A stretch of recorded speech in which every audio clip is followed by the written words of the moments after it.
Hey everyone, and welcome to Developer Tea. My name is Jonathan Cottrell, and in today's episode, I'm answering Alex Nielsen's question about how to get back into the development field.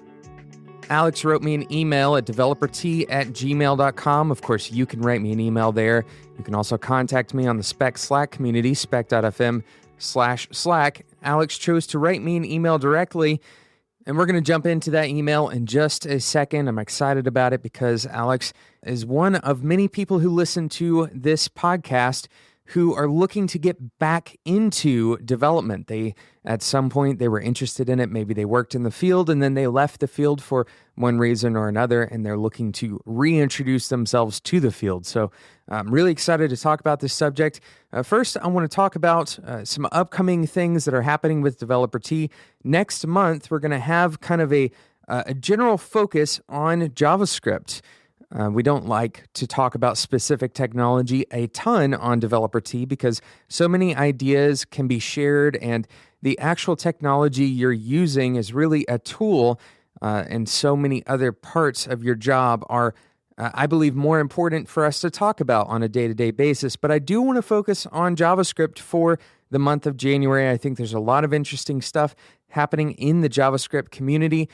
So JavaScript January, that's what we're doing this coming January. I also want to remind you, if you haven't listened to the Developer Career Roadmap, this is a series of episodes that we did on Developer Tea. You can find them all, of course, at spec.fm, but if you have questions about your career, if you are looking to firm up your plan, let's say you are just now starting out as a developer, or maybe you are like Alex and you're getting back into being a developer, go and check out the Developer Career Roadmap. If you haven't listened to it, listen to a few episodes, see if you think that it's going to be helpful to you. I'm really interested to hear your feedback on it, and it was built for you to help you decide what steps to take next. That's the entire purpose of the Developer Career Roadmap. I'm really excited that more and more people are going to be listening to that through this next upcoming year, and I'm going to keep on pointing you back to that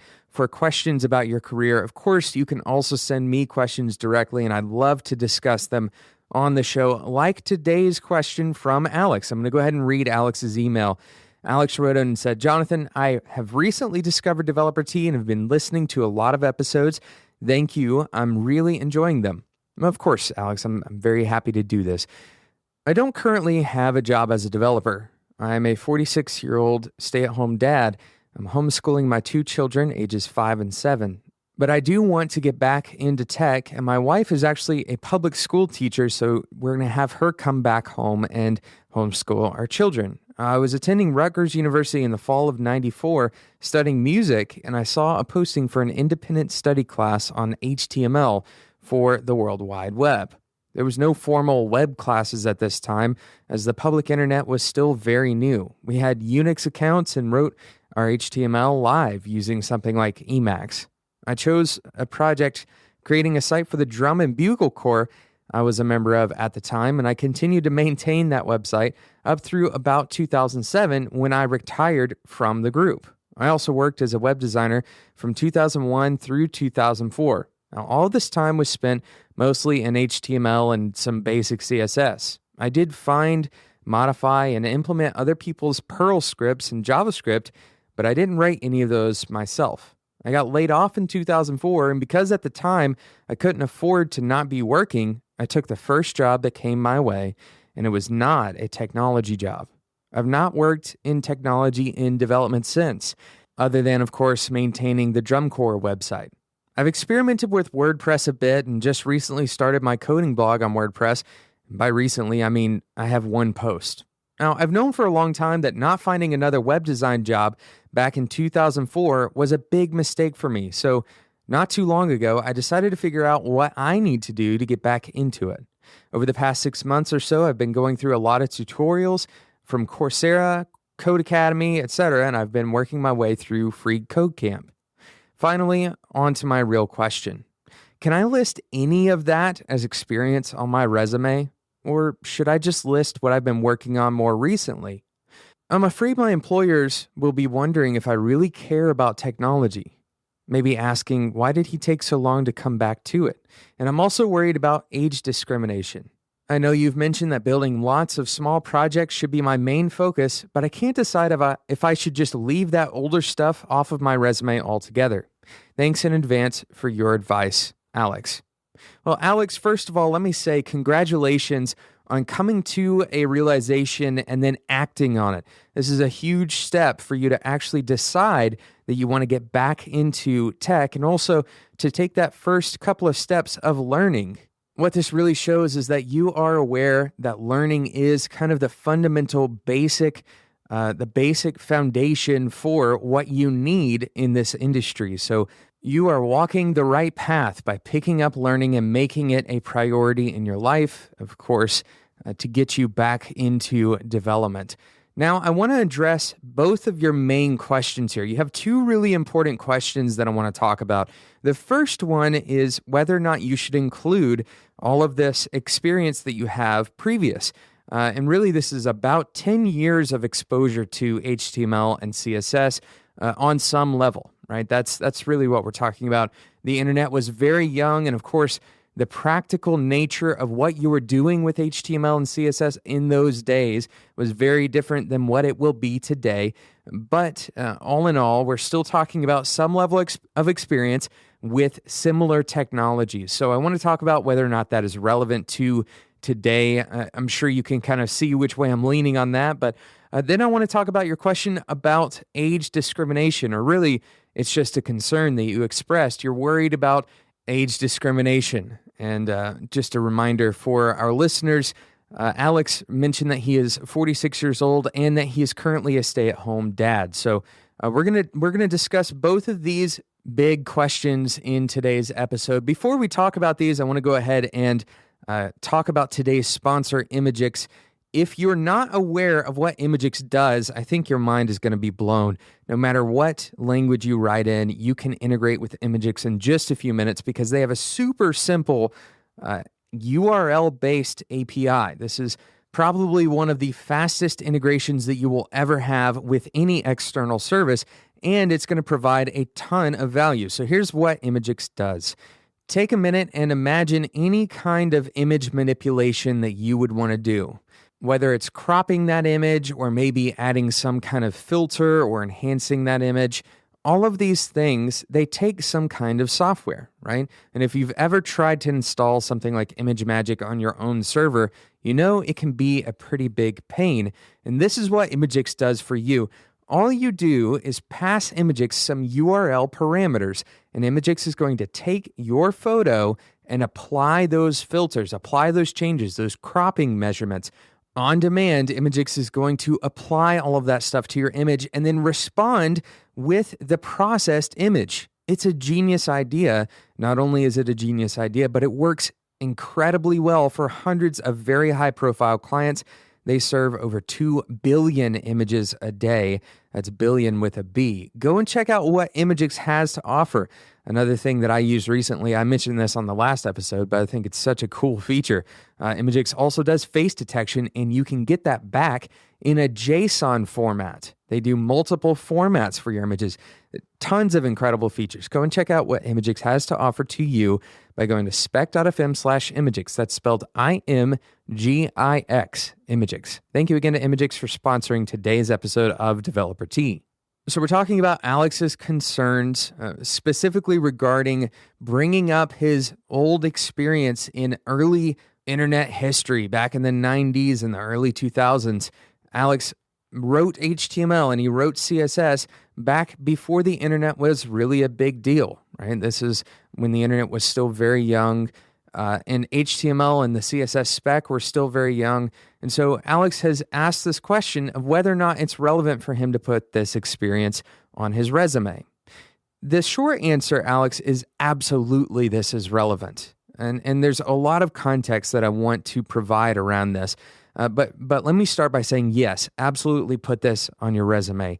The reason why you want to put something like this on your resume, there's a couple of reasons. The first reason is by being exposed to HTML for this long, right? By actually having some understanding of what HTML is for this long, you've already gained an automatic sense of authority over the subject.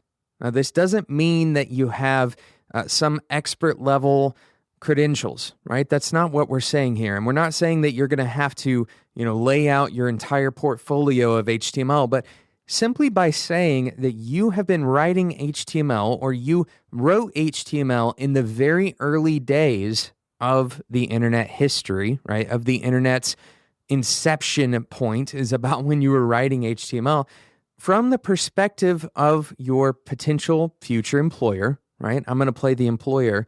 From my perspective as an outsider looking in, that means that you have a plethora of interesting insights into the early days of the internet, right? You have a plethora of interesting stories. You have a lot of interesting experience that most of the other people on my team probably don't have.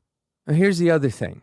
Most likely what you're concerned about here and what other people who are in similar positions may be concerned about is that this early work, you probably don't view it as your best work. And it's likely that so many things have changed in the field that you don't think it's actually relevant. In other words, it's not really HTML anymore, right? And it's not really CSS anymore. All of the practices have changed significantly enough that the practical nature of what you did with HTML and CSS back then isn't really as applicable today.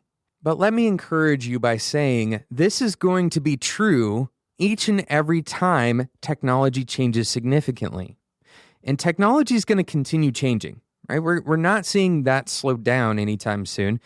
All of our tools are constantly being refreshed and updated. All of the things that we use are constantly changing to newer, better versions of what they were before. And so this early version of HTML or this early version of CSS, those technologies are perfectly relevant enough to put on your resume, not to show how good you are at HTML, not to show how good you are at CSS. Even if you could pull up a relatively good quote-unquote project from the 90s or from the early 2000s, the style, the cultural style, and the technology available during that time is totally not applicable to today, right? But so why am I saying to put this on your resume? Well, it's not because you are developing skill, but rather, and this is the important part, this is the word that is going to be the theme of the rest of today's episode, you were developing experience. You were developing experience. Let me break this down a little bit further for you. Someone with sufficient experience with an object-oriented language, let's say Java, right? Someone who has 20 years working with Java is going to be, generally speaking, a much higher level programmer than someone who has 1 year of working with, let's say, Swift. And we aren't talking about Java versus Swift. And in fact, the person who has been working for 20 years with Java, they're going to have some change over time to learn the syntax and the particulars and the ins and outs of the Swift language. But the body of experience that they have, right? The body of experience that they have with Java, the different problems they've encountered, the different types of personalities that they've had to work with, the points in history that they've encountered, the cultural aspects of what they've done, all of those things go into that person's career, right? And I'm looking at a person that I'm hiring. I'm not looking at simply a set of skills, but rather a person that has a set of skills. And a person carries with them the experience that they have gone through. So, Alex, for your case, you went through the experience of working on the web in its earliest days. This is a story. This is not something to be ashamed of.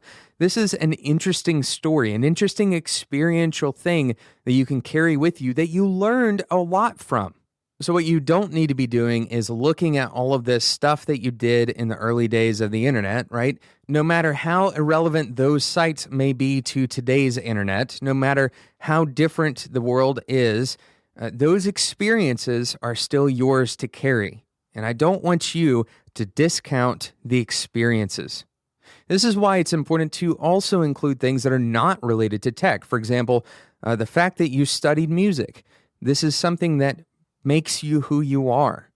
If you're ever asking whether or not something should be on your resume, I want you to ask the question of what is the reason you would choose to hide it, right? What is the reason you would choose to hide it? Now, aside from the fact that you want your resume to be clean and clear and punchy and to the point and easily digestible by the person that you're sending it to, really what we're saying here is, should I reveal this part of my past or my history or my experience, my education, should I reveal this part of my professional history to my employer? Because the resume is not the only thing that matters here, right? You could send a very slim resume and you still have a remaining question, right? Should I tell my employer this in an interview? If they ask about my work history, should I leave this out? And what I want you to do when you ask yourself that question is ask why you would leave it out. Usually the answer to this is because we are afraid. We're somehow concerned, we're scared that this piece of our history makes us less. That somehow because you took a break, Alex, that somehow that has caused your employers to believe that you aren't going to care about your job. If you operate your career based on fear, you're going to constantly be in a bad situation. What I want you to do, Alex, is be proud of the things that you've experienced. Be proud of the decisions that you have made. And more importantly, be proud of the fact that you're looking to the future rather than lamenting over the past. So that basically covers that first part, whether or not you should share this experience that you've had with the internet in the early days. By the way, there are a ton of people who worked in those early days of the internet that left and came back, or they left the tech world and they went into the design world, for example. So you're not alone, Alex, in having moved on to something different and returning. You're not the only person who has done this. It doesn't invalidate your experience. It doesn't invalidate you as a developer going into the future. I want to address this topic of ageism because I think it's incredibly important in our industry to recognize the existence of age discrimination, ageism, whatever you want to call it, to recognize and hopefully encourage companies, those of us who have influence in a company, encourage our companies to avoid ageism.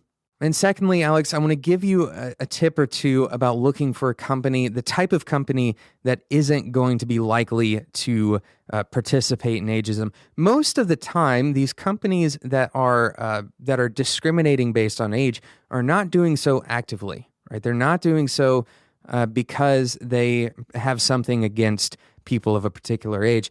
And let me be clear, I'm not excusing this kind of inequality. That's not the point here. Instead, I'm trying to kind of dissect the situation. So most of the time in the minds of those who are hiring, there's two things at play. First, someone at your age, Alex, is typically going to need more money to support their family than a younger, let's say a junior developer may need coming out of college. And that's simply an economic issue, right? If I'm hiring and I have one person who has the same skill set as another person and one is asking for a higher salary, then for me as the employer, economically, it makes more sense to go with the cheaper salary. So that's part one of this equation. Part two of the equation is the cultural side of things, right? So if you have a large number of people in your company are in their, let's say, mid to late 20s, well, when you bring someone in who is a few decades older than them, generally there's going to be some level of cultural boundary. So finding common grounds when you have a large age gap between your the average worker on your team and a new hire, finding that common ground is going to take a little bit more energy. So again, from an economic standpoint, that cultural gap is going to take a little bit more out of your team than if everyone was kind of at a homogenous level, right? So what you want to do, Alex, from a practical standpoint, again, I'm not encouraging companies to continue down the path of inequality, but I am encouraging you, Alex, to look for a company that you are more likely to not experience the bad effects of age discrimination. There are two particular job types that generally speaking are going to be more open than other jobs. In other words, they're going to be less likely to discriminate than other jobs. Again, this is just like a statistics thing, not a value-driven statement, but two types of jobs. One is a remote job, right? A remote job. This eliminates a lot of those cultural boundary problems that you would have in the space with another person. Generally speaking, companies who hire remote workers, who are investing in remote workers, are going to be less likely to participate in age discrimination. Secondly, of course, if you look for a company that is well established rather than an entrepreneurial company, generally speaking, higher risk companies, and by higher risk, I mean startups, right? Startups that are very young and therefore higher risk because they are not established. Those companies are going to be made up of largely younger workers. This is not always true. It's not across the board. It's simply a statistics evaluation. So on the flip side, the more established companies are more likely to have people who are less willing to accept risk. Alex, an example of this for you, you have 2 children, and so introducing extra risk into your life may put their welfare in danger, whereas someone who doesn't have a family, who doesn't have children, for example, introducing risk into their life, they are the ones who carry that risk solely. So a company that is likely to be made up of a more homogeneous age range is going to be more established on average. Now, again, I want to be very clear here that I'm not talking about this in terms of how things should be, but rather evaluating the likely scenarios. The more established companies are going to have more homogeneous age ranges working for them. So, Alex, I highly recommend that you take a look and consider doing remote work, especially if you are interested in helping out in that homeschooling process with your 2 children. Remote work is a huge opportunity for people exactly like you. Secondly, I would recommend that you start by looking at established companies.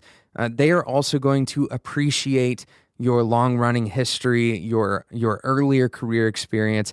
More established companies are going to appreciate your experience a little bit more, most likely.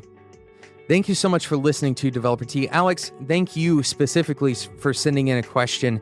And also, I hope that this has been valuable and provides some insight, maybe some direction for you. If you are like Alex and you have questions about your career, I would love to hear them. Send them to me at developertea@gmail.com. Don't forget, January is going to be focused, at least in large part, on JavaScript. We're going to try to get some interesting figures from the JavaScript community. We're going to do some interviews with those folks, maybe highlight a few tools or perhaps a few best practices in the JavaScript world. We won't be 100% on JavaScript. We aren't going to pack every single episode full of JavaScript-related stuff, but we do want to have kind of a general focus on JavaScript in January. So make sure you tune in to that. Subscribe to this podcast if you haven't yet, and you won't miss out on future episodes. Thank you so much for listening to today's episode. Thank you again to Imagix for sponsoring today's episode. If you are using images at all on your websites, pretty much every single site that I build now, we actually integrate Imagix with. Go and check out Imagix. They're going to make your life easier. spec.fm/Imagix. That's IMGIX. Thank you again to Imagix for sponsoring today's episode of Developer Tea. Once again, thank you for listening, and until next time, enjoy your tea.